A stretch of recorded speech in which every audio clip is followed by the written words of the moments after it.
Good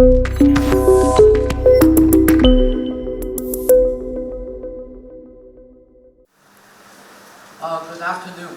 My name is Young, and today I'm going to share with you my experience about a serious problem. It's game addiction. Imagine an abandoned tunnel that never ends. Enter it and escape from your problems. At first, it's fun to explore the tunnel. You find stray cats, dogs, motorcycles, buses that run with fuel, and stories. You learn how to forage food and gather supplies to live. But the further you go, the more apparent it is that this is not the ideal and blissed adventure you planned. The tunnel twists and turns and forks, making you lose the sense of direction. You see, you try to focus on the positives to forget the fact that you are now stuck in a tunnel. You tell yourself that you are sheltered from the elements. But darkness is closing in. You know you won't feel anymore. The joy of seeing the sun peer over some clouds after a heavy rain. The peace once howling wind peters out. And hear the birds sing after a thunderstorm ends. The line of what's real and what's not is blurry. Am I in a trance, you ask? There's no one to support you, and you have to internalize most of your anxieties. You are lonely and gone.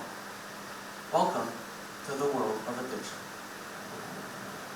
Games made up a large part of my life in the past.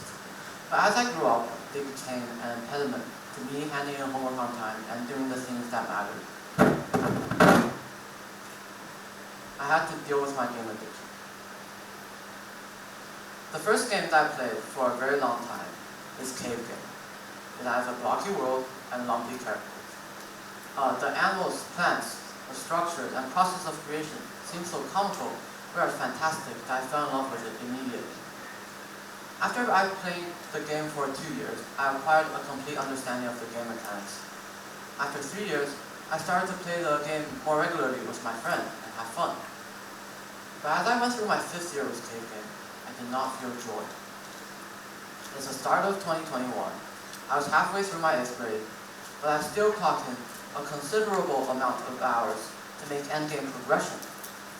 I know I should stop because of the homework, but I cannot. It's obvious I lost control. While researching this topic, I came across several questions that I would like to explore with you. Why do we play games? Not only that, but why do we like to play games? A while ago, I thought that games are so attractive because we confuse the game world with the real world, thinking that rewards in the game equal real-world rewards. Diamonds that have taken true commitment to obtain in Cave Game might as well be real diamonds. But now, I hypothesize that we like to play games because when we do, we're reaching a goal with rules and patterns easy to grasp.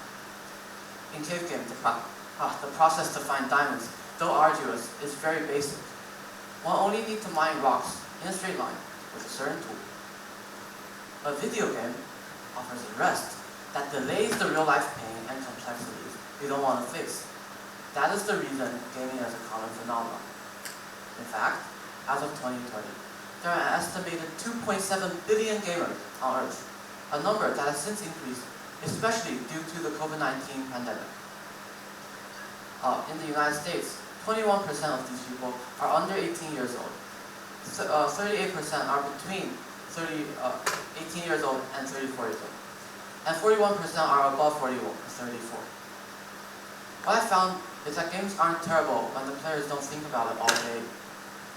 Games are fun when they're played in moderation, something very difficult for me, a growing teen, to do.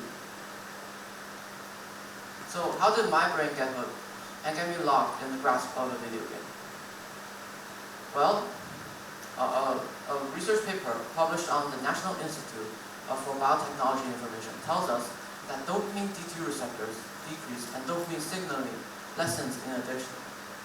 In other words, because gaming offers immediate pleasure and our brain does not wish to be happy all the time, the brain will raise the bar, which lets us feel contentment or motivation. It desensitizes people. When I was young, I played very little games. However, the older I got, the more I played, and the more I had to play to feel delight. I became addicted because I fell into a bad pattern, and I was dishonest about it. I didn't acknowledge my troubles in real life, such as my fears that I won't complete my school project on time and get a good mark. Strange, right? My antisocial personality, my perceived stigma of gaming, and most recently, escapism related to COVID-19 pandemic and quarantine. But only knowing the who, how, and why doesn't do. I still play games on the phone and on the computer. I play games even when there's a screen time limit. I re-download games after I deleted them. So how did I defeat my game addiction? Well, it happened when I decided that I cannot keep backing off. When I realized that the feeling of being in control in a setting designed by game professionals to keep people entertained is not the same as being in control of my life. Then I convinced myself to end my addiction by stop playing games completely and starving myself of decided games. And I deleted all the games downloaded on my phone and PC. It's hard. It's really tough for the first 2 weeks. In that time, I could feel a painful tingling sensation whenever I see someone else playing games or hear them talking about games. To me, it seemed that games would never lose their allure.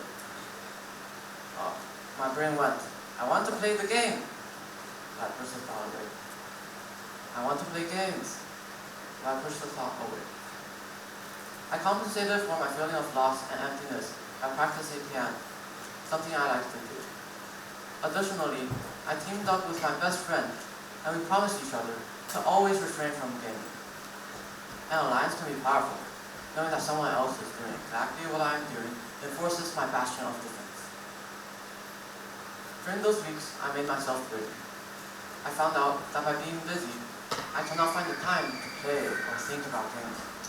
When I'm busy, I constantly think about the things that are going to happen next, not being short-sighted. For whatever reason, it's extremely difficult when I was getting through the third week. I dreamed of games. My subconscious thought I lost control again, and I often woke up agitated. I sensed guilt. At this stage, I started to talk more with my family and friends. Turns out we have a lot to exchange. This helped with game addiction because short and long conversations make me feel that I can be a part of something meaningful. I'm laughing, thinking, and helping others. Slowly, as I engage more of my mind, body, and soul in other activities, such as running, talking, taking photos, and filming, I got more comfortable with living in a game-free world. Actually, at some point, I started to forget the concept of games. It's probably because of the upper limit on the number of neurons and neural connections in the brain. My neural connections about other things are so much stronger than my neural connections on games that my mind ignores and stays away from games. I've unshackled myself. In the beginning, I steeled myself for the grueling challenge to end addiction. And in the end, I enjoyed pure freedom. My mind became more acute and focused. I'm also more joyful because my parents would no longer blather on about the distasteful ethics to waste my precious youth and years of their life hard at work because I like playing games.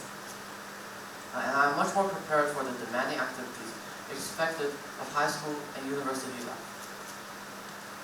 I believe you can end your game addiction too if you want to. You just have to tell yourself that there's no need to find validation in a video game when there's so much you can do in reality. Norvolko said that addicts don't want to be addicted. Addiction isn't caused by a disorder to make personal self-behavioral choices. Addiction makes the person lose self-control. If you want to beat your addiction, start today. Challenge yourself.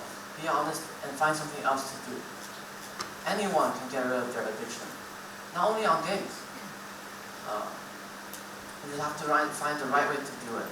The right way, the best way for you to defeat your addiction. Thank you so much.